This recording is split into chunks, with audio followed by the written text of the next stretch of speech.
આપણી સંસ્થાના આચાર્ય સાહેબને વિનંતી કરું કે એ પણ વિષયના સંદર્ભમાં આપણને વાત કરે. આપણા આચાર્ય સાહેબ પી.કે. પટેલ સાહેબ.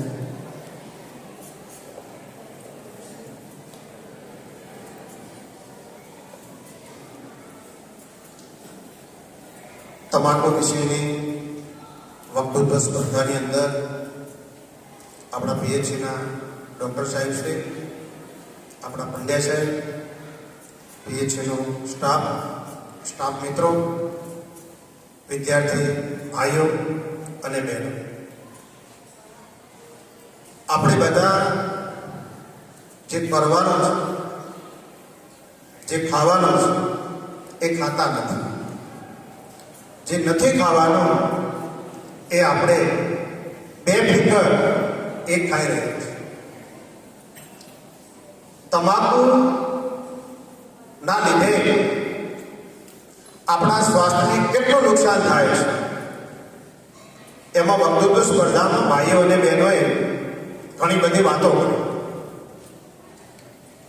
તમાકુની અંદર 4000 પ્રકારના કેમિકલ આવે છે. એમાં મોટા ભાગના કેમિકલ એ પ્રકારના હોય છે કે જેથી કેન્સર જેવા રોગો એ થતા હોય છે. દુનિયાની અંદર કેન્સરના જે દર્દીઓ છે એમાં 80% દર્દીઓ એ એવા છે જે તમાકુના લીધે એમને કેન્સર એ થયું હોય. આંખ, કાન, નાક, ગળો, પેટનું કેન્સર, અલગ અલગ પ્રકારના કેન્સર એ થતા હોય છે. આપણે બધાને પ્રશ્ન એવો થાય કે આ તમાકુનો ઉદ્ભવ ક્યાંથી થયો, ક્યાંથી આવી અને કેમ આખા દુનિયાભરની અંદર લોકો તમાકુ એ ખાતા થઈ ગયા. આયુર્વેદનો આનો ઇતિહાસ એવો છે કે 5000 વર્ષ પહેલા આપણા ઋષિમુનિઓ એક ઉપચાર કરીને આનો ઉપયોગ કર્યો. એક તમને આનું ઉદાહરણ આપો કે કેટલાક લોકોને આંચકી આવતી હોય છે. આંચકી એવી આવે કે ગમે એટલી દવા કરો પણ બંધ ના થાય. પણ આયુર્વેદની અંદર એક ઉલ્લેખ મિત્રો એવો છે, આપણે શ્રીફળ આવે ને એની છાલ આવે ને એને ઉતારી એનો જે ધુમાડો આવે એ ધુમાડો જો ગળવામાં આવે તો આંચકી બંધ થઈ જાય. આવો આયુર્વેદની અંદર ઉલ્લેખ છે. અને આજે પણ કેટલાક લોકો આ દવા તરીકે ઉપયોગ મિત્રો કરતા હોય છે. આ તો કેવું થયું કે ધુમાડો લીધો પછી કોકના હાથમાં તમાકુનો છોડ એ આવી ગયો છે, એની સાફી બનાવી અને પીધી. આ કે સારું, આનો નશો એ સારો આવે છે અને શરીર કેવું એક પ્રકારનું સ્ફૂર્તિ વાળો રહે છે. ચાલ્યું દુનિયાના વિનાશ સુધી આપણે એ પહોંચી ગયું. એક ચીનનો એક સમાજશાસ્ત્રી છે, સંજુ એનું નામ છે. એને એવું કહેલું કે બીજા દેશને તમારો પરાસ્ત જો કરવો હોય તો શું કરાય? તમે સામે યુદ્ધ કરો તો પરાસ્ત થાય, એમાં કોઈ ખબર નથી. પણ કંઈક એવું કરો કે ઘરે બેઠા સામેનો દેશ વિનાશ તરફ ચાલે છે. અને એમને એવું કીધું કે સામેના દેશને એવો કેફી એ પીણા આપી દો, એમની નસીના ટ્રેનીઓ આપી દો કે દેશના યુવાનો શક્તિ વગર થઈ જશે. અને જે દેશનો યુવાન શક્તિ વગર થઈ જાય એ દેશ ખોખલો થઈ જાય. એ દેશના યુવાનો વિજ્ઞાન અને ટેકનોલોજી અંદર કામ ન કરી શકે, એ દેશના યુવાનો એ ખેતી ન કરી શકે, આ દેશ આખો મિત્રો પાંગલો થઈ જાય. અને આપણા દેશે એ તમાકુ, અફીણ, ગાંજો, કોકોનેટ ડ્રગ્સ એની અંદર જાણે કે નંબર લેવાનો હોય એમ આપણો દેશ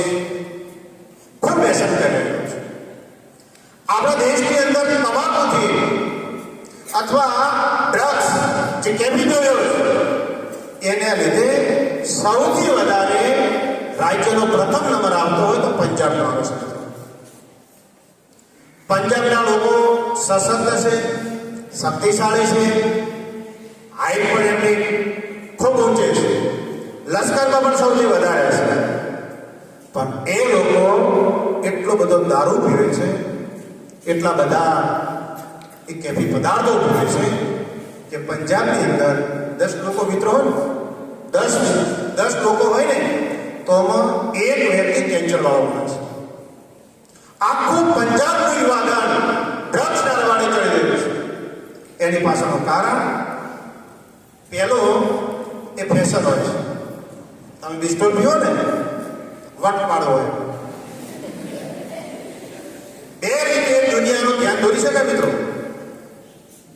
એક તમે બધા કરે એનાથી શ્રેષ્ઠ કરો તો દુનિયા તમારી સામે જોવો, અને જે સમાન ના કરે એનાથી ઊંધું કરો તો સારું તો આપણે કરી શકતા નથી, ઊંધું પકડો. એટલે તમાકુ તરફ આપણે વળ્યા. વિદ્યાર્થીઓ કોલેજમાંથી છૂટે તરત પાનને ગલે જાય બિસ્કુટ, કારણ કે બધા જોવે ને બિસ્કુટ. એટલે ભાઈ જે નુકસાન છે એ તને જવાનું છે, બીજા કોઈને જવાનું નથી. તમારી ઉંમર મિત્રો એ 35 વર્ષની હોય ત્યાં સુધી તમારા શરીરને કશું થવાનું નથી, કારણ કે આપણું ચડતું લોહી હોય છે. અને 35 વર્ષ પછી વ્યસન વગર તમે જીવી શકવાના નથી. આજે એવા પણ લોકો છે કે નશો ના કરે ને તો શિયાળામાં ઠંડીમાં હાથ જેમ ધ્રુજતા હોય ને એમ નશા વગર ઉભા ઉભા ધ્રુજતા હોય. આજે કેટલા લોકો મિત્રો એવા છે, આપણે ઇન્જેક્શન લઈએ ને ડોક્ટર પાસે જઈએ ને તો સ્પિરિટ આવે, ખબર છે? એ સ્પિરિટ પેલી લગાવે અને પછી ડોક્ટર ઇન્જેક્શન આપે. આપણી જે ચામડી છે ને જે ત્વચા એને સાફ કરે અને પછી ઇન્જેક્શન આપે. આજે આપણા વિસ્તારમાં ને બધા એટલા બધા લોકો છે કે સ્પિરિટ આવે ને એક પ્રકારનું ડ્રગ્સ છે. સ્પિરિટ પીવે તારે એને નશો આવે છે. કલ્પના કરો, સ્પિરિટ જે આપણી ચોમડી સાફ કરવાની આવે છે એમનો એટલો બધો નશો હોય છે કે સ્પિરિટ પીવે છે, આખી ચોમડી બાળી નાખે એને આપણે કીધું. એક ફોર્ટવીન પીના નામનું એક મિત્રો ડ્રગ્સ, એ ડ્રગ્સ એવું આવે છે કે તમને ગમે એવો દુખાવો થયેલો, દાખલા તરીકે પથરીનો દુખાવો છે, એ દુખાવો એવો હોય કે અસહ્ય હોય, આપણાથી સહન થતો ન હોય. એ ટ્રામાડોલ ને એ ડાયક્લોન ને અલગ અલગ પ્રકારના ઇન્જેક્શન આપે, પણ ફોર્ટવીન પીના 1 ml આપે ને 1 ml તો માણસ 16 કલાક સુધી બેભાન પડ્યો રહે, આખું શરીર બેભાન અવસ્થામાં જતો રહે. અને જે નશો કરે છે ને એ આમાં ફોર્ટવીન પીડાના ઇન્જેક્શન લઈને તાર આંખો ચૂગડે છે. મિત્રો કલ્પના કરો, લોકો કેટલું વ્યસન એ ભયંકર કરે છે. અને તમે આખો દિવસ વ્યસન કરો, તમે પૈસા શું કમાવો, તમે ધંધો શું કરો? જે કુટુંબની અંદર વ્યસન વાળું એક પ્રકારનું વાતાવરણ છે એના છોકરાઓનો સંસ્કાર પણ એવા જ આવે. ચલો અમારા કુટુંબમાં એ વ્યસન થાય છે, આ તો પીવા. જે વિદ્યાર્થી એ અભ્યાસ કરે છે એમને ફક્ત ચોપડીનું તૈયાર કરવા નથી, એ તો ખરું. શાળામાં કેમ આવવાનું? આના માટે, સંસ્કારો માટે આવવાનું. તમારે કદાચ પરીક્ષામાં 10 માર્ક ઓછા આવશે તો ચાલશે, મા બાપને કોઈ ચિંતા નહીં. પણ તમે સંસ્કારી હશો, નિર્વ્યસની હશો, અરે ભલે નોકરી ના મળે, ભલે ડોક્ટર ના બનો, ભલે એન્જિનિયર ના બનો, પણ તમારામાં સારા સંસ્કારો હશે, તમે વ્યસન નહીં કરતા હો, અને તમે વ્યસન નહીં કરતા હો ને તો બીજાને પણ સલાહ આપશો કે વ્યસન કરાય નહીં. પણ તમે જો વ્યસન કરતા હશો તો બીજાને પણ એવું કહેશો ઠીક રહે કરાય. હું એ પીવું છું તો એ બીજે પી, નુકસાન જવાનું નથી, નુકસાન આપણું જવાનું છે. હવે તો મિત્રો એવું આવે છે કે આખલાઓને દારૂ આવે છે, મનુષ્ય તો પીવે. એક હરિયાણાની અંદર એક પાડો છે, એનો લેખ આવ્યો કે એને ઇંગ્લિશ દારૂની 2 બોટલો દરરોજ પાવામાં આવે છે. મનુષ્ય એ પશુને છોડતો નથી. ઊંટ લારીવાળા હોય ને, એ તો જોયેલું છે. ઊંટને પિસ્તોલ પીવે અથવા બીડી પીવે ને એને ધુમાડો આપે. કેમ? ઊંટ કે ફ્રી થઈ જાય. હવે પશુ એ પોતે તો વ્યસની છે, પણ એમની સાથે જે પશુ હોય એ પશુને પણ વ્યસની લોકો કરતા હોય છે.